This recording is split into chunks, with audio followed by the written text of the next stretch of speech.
মুসলমান ভাইরা আমার, ইমাম গাজ্জালী রাহমাতুল্লাহি আলাইহি আল্লাহ তাআলা শুকরের যোগে তাকে ডাক জানিয়ে দিয়েছেন, ইমাম রে, পাশের এলাকার মধ্যে একটা মাহবুব বান্দা চিরবিদায় নিয়ে চলে গেছে। তুমি সকালবেলা যে ওই মাহবুব বান্দাটা সুন্দর করে গোসল করে কবরের মধ্যে রেখে আসবে। মুসলমান ভাইরা আমার, ইমাম গাজ্জালী রাহমাতুল্লাহি আলাইহি মুসলমান সকালবেলা হাঁটতে হাঁটতে ওই বাড়ির মধ্যে রওনা হয়ে গেছে। মুসলমান ভাইরা আমার, ওই বাড়ির মধ্যে এমন কোন লোক নাই যে জানাজা পড়াবে, গোসল করাবে, এমন কোন লোক খুঁজে পাওয়া যায় না। আল্লাহ তাআলা জানিয়ে দিয়েছেন, ইমাম রে, এলাকার মধ্যে তাড়াতাড়ি করে চলে যা, আমার প্রিয় মাহবুব বান্দাটাকে গোসল করে কবরের মধ্যে রেখে আসে।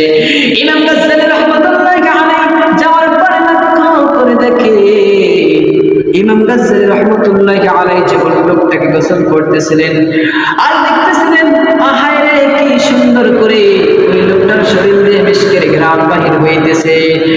ইমাম গাজ্জালী রাহমাতুল্লাহি আলাইহি তাকিয়ে বললেন, হায় রে, কি এমন আমল করেছে এই বান্দাটা, যে বান্দার শরীর দিয়ে মিশকের ঘ্রাণের আম্বরের ঘ্রাণ বাহির হয়েছে, আমার জানতে বড় মন চায় কি এমন আমল করেছে।